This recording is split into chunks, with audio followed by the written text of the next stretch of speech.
সবার প্রতি আন্তরিক প্রীতি ভালোবাসা এবং শুভেচ্ছা জানাচ্ছি। দ্বিতীয় শ্রেণী সোনামণিরা, তোমাদেরকে অসংখ্য ধন্যবাদ। তোমরা অনেকেই পাঠ দেখতেছো, আর অভিভাবক হিসাবে যারা আপনার সন্তানকে যারা আমার পাঠটি দেখাচ্ছেন তাদেরকেও আন্তরিক ধন্যবাদ। আশা করি আপনারা নিয়মিত পাঠ দেখাবেন এবং আমার যারা মানে আমার সব পাঠগুলি চান, হয়তো আমার একটা পাঠ দেখছেন কিন্তু অন্য পাঠগুলি দেখতে পাননি, আপনাদের কাছে অনুরোধ, আমার চ্যানেলের নাম প্রাইমারি এডুকেশন অফ রঞ্জন। আপনার প্রাইমারি এডুকেশন অফ লিখলে নিচে প্রাইমারি এডুকেশন অফ রঞ্জন আসবে, তখন আপনারা ওইটা ক্লিক করলে আমার ছবি সম্বলিত পাঠটা আসবে। তখন ওই ছবিতে আবার যদি ক্লিক করেন তাহলে আমার সব ক্লাসে পাঠ 1 থেকে 5ম শ্রেণীর গণিত পাঠ আছে। তাই যে ক্লাসে পড়ে সেখানে পাবেন। আর যারা নতুন, প্লিজ দয়া করে আমার চ্যানেলটা একটু সাবস্ক্রাইব করবেন। আমার চ্যানেলটা নতুন, আমার 1000 সাবস্ক্রাইব না হলে আমার কোনো লাভ হবে না। তাই আপনাদের কাছে আমার অনুরোধ, চ্যানেলটা ওভাবে এনে সাবস্ক্রাইব করবেন। আর আশা করি আপনারা নিয়মিত পাঠ দেখাবেন। ঠিক আছে, আমরা ইতিপূর্বে আমরা মোটামুটি হাতে রাখার বিয়োগ পর্যন্ত আমি শিখিয়েছি। আশা করি হাতে রাখার বিয়োগ পর্যন্ত ওরা শিখতে পারছে। যোগ এবং বিয়োগ সবে ধারণা দেওয়া আছে। বইয়ের অন্যান্য পাঠও দিছি, কিন্তু আমি 1-2 বানানগুলো আমি দেই নাই। তাই বানানগুলো আমরা একটু আজকে দেখি আমাদের বইয়ের মধ্যে কি বানান আছে, কারণ আমাদের 1 থেকে 100 পর্যন্ত বানান শিখতে হবে। আশা করি তোমরা প্রথম শ্রেণীতে তো তোমরা বানান শিখছো। এখানে বই দেখা যাচ্ছে 21 থেকে বানান দিছে, মানে 1 থেকে 20 পর্যন্ত বানানটা দেয় নাই। আশা করি তোমরা 1 থেকে 20 পর্যন্ত বানানটা পারো। আর 1 থেকে 20 পর্যন্ত বানান যারা না পারো, আমি আবার 1-এ বানান যখন শিখাবো 1 থেকে 20 পর্যন্ত, তখন সেই বানানগুলো তোমরা একটু দেখে নিবা। এখন আমাদের বইয়ের মধ্যে যেহেতু 21 থেকে বানান আছে, আমি 21 থেকে বানানগুলো একটু শিখিয়ে দিচ্ছি, দেখো। হ্যাঁ, সবাই একটু বইয়ের দিকে তাকাই, আমরা কীভাবে বানানগুলো আছে আমরা একটু দেখি।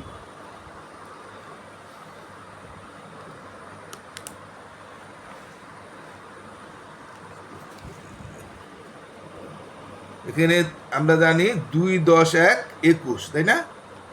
আমরা তো পড়ছি 2, 10, 1, 21, 2, 10, 2, 22। আমরা 1, 10, 1, 11, 1, 10, 2, 12, 1, 10, 3, 13, 1, 10, 4, 14, 1, 10, 5, 15, 1, 10, 6, 16, 1, 10, 7, 17, 1, 10, 18, 1, 10, 19, 2, 10, 20, এটা আমরা পড়ছি। এখন আমাদের এখানে 2, 10, 1, 21 থেকে আছে, তার জন্য আমরা 2, 10 থেকে 21 থেকে আমরা পড়াচ্ছি। এখানে এই যে 2, 10, দুইটা এখানে 10, দুইটা 10 এখানে দেওয়া আছে, 2, 10 আর 1, 21 হয়। যে 2, 10 আর এই যে 2, 10, 1, 21, মানে এখানে 21 হয়, 2, 10, 1, 21। মানে আমরা অনেক সময় 2, 1, 21 বলি, কিন্তু এখানে 2টা 10 আছে আর একটা 1 আছে, সেই জন্য এখানে কলাম দিয়ে দেখাইছে 2, 10, 1, 21। এখন আমাদের প্রশ্ন হচ্ছে 21 বানামটা কীভাবে? এটা কিন্তু এ, হ্যাঁ, এটা হলো এ। উপরে যদি আমরা একটা দাগ দিই তাহলে কিন্তু আবার তয়রও ফলা হয়ে যায়, কিন্তু উপরে কোনো ক্রমে মাত্রা দেওয়া যাবে না। এ কয় রস্যকার সু তালিবর্ষ 21। হ্যাঁ, এবার কর উপরে মাত্রা আছে, কিন্তু তালিবর্ষের উপরে কিন্তু কোনো মাত্রা অর্ধ মাত্রা আছে, এখান থেকে মাত্রাটা আছে। আর এ কয় রস্যকার কু তালিবর্ষ 21। এখন আমরা এই যে 21 বানামটা শুধু পড়ে অনেক সময় পারবো না। তোমরা একটা সবচেয়ে সুন্দর, আমি যা অনেক ছাত্রছাত্রীকে শিখাইছি, তোমরা 21 এ কয়সার কো তালিবর্ষ 21, এইভাবে তোমরা 5 বার 7 বার বা 10 বার লিখবা। এ কয়সার কো তালিবর্ষ 21, এ কয়সার কো তালিবর্ষ 21, এইভাবে তোমরা 5 বার বা 10 বার লিখবা। 5 বার লেখার পর একবার না দীক্ষা লিখলে তখন দেখবা তোমার আর বানানটা ভুল হচ্ছে না। এইভাবে তোমরা বানানটি লিখা যাবে 5 বার 7 বার, যার যেভাবে মুখস্থ হয়। যদি কেউ 5 বার লেখার পর হয়ে যায় তাহলে 5 বার লিখলে হবে। আর কারো যদি 5 বারও না হয় তাহলে হয়তো 7 বার 8 বার, এইভাবে 10 বার এ কোষে কুতেল বসে 21 এইভাবে লিখবা। ঠিক অনুরূপভাবে 22 আমরা কি 2, 10, 2, 22, তাহলে 22 আমরা ওরকমভাবে লিখবো। 22 আমরা বাইকার বা রশ্মি তালিবর্ষ 22, বয়াকার রশ্মি তালিবর্ষ 22। এটা আমরা এই 22 বানানটা এভাবে কয়েকবার আমরা এই 5 বার 7 বার 10 বার ব্যবহার রশ্মি তালিবর্ষ 22, ব্যবহার রশ্মি তালিবর্ষ 22, এইভাবে আমরা 5 বার 10 বার লিখবো। লেখার পর একবার না দিকে আবার লিখবো, দেখে দেখে আমরা 5 বার 7 বার 10 বার লিখবো। এবার 23, 2 10 3 23, 23 বানাম কেমনে? তয়কাতে রশ্মি তালিবর্ষ, তয়কাতে রশ্মি তালিবর্ষ 23।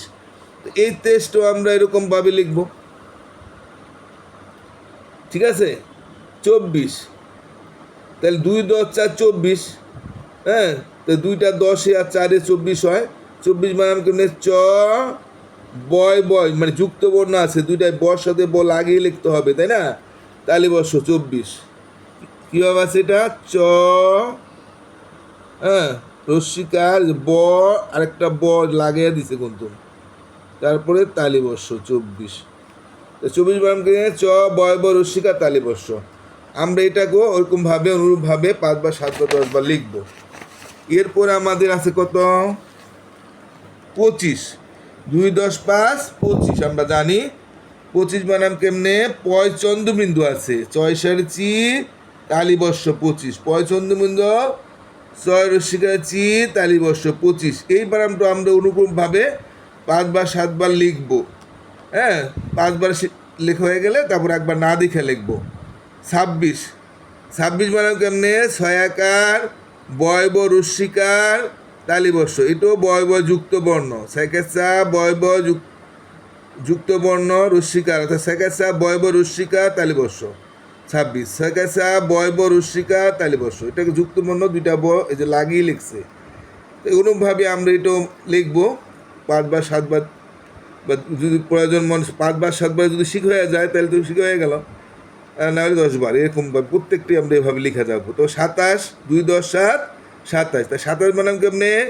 দন্তা ছয়কাশা তয়কার্তা তালিবর্ষ 27, দন্তা ছয়কাশা তয়কার্তা তালিবর্ষ 27। এটাকে আমরা ওরকমভাবে লিখবো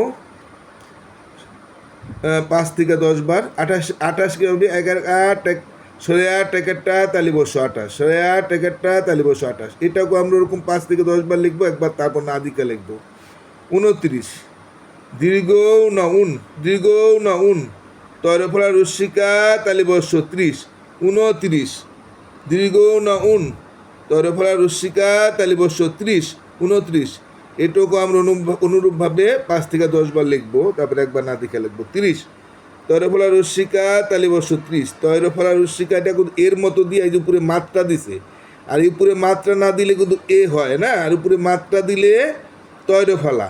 তো রস্মিকা তালিবর্ষ 30, তাই তৈরফলা রস্মিকা তালিবর্ষ 30, তৈরফলা রস্মিকা তালিবর্ষ 30। এটাও আমরা এরকম 5 থেকে 10 বার লিখবো, লিখার পর একবার আবার না দেখে লিখবো, তাহলে আমরাও সুন্দরভাবে বানানটা পারবো। এটা আমি যখন স্কুল জীবনে পড়াইছি তখন ছেলে মেয়েদের এভাবে শিখাইতাম, ওরা অটোমেটিক বানানটা শিখে যেত। এরকম 5 10 বার লেখাবেন। যারা অভিভাবকরা দেখাচ্ছি তারা এরকমভাবে ছেলে মেয়েদেরকে 5 থেকে 10 বার লেখাইবেন, একবার আবার না দেখে লেখাইবেন, দেখবেন বানানগুলো অটোমেটিক ওরা পারবে। ঠিক আছে, আমি আজকে এই পর্যন্ত শিখালাম, আগামীকাল বা পরে পাঠে আবার আমরা বাকিটি শিখবো। তোমরা এরকমভাবে লেখা প্র্যাকটিস করো, তাহলে অটোমেটিক তোমরা বানানগুলি শিখে যাবে। আশা করি তোমরা মানিয়ে পার দেখবা। আমার অভিভাবকদের বলছি দয়া করে আমার চ্যানেলটা সাবস্ক্রাইব করবেন যারা নতুন। টাটা।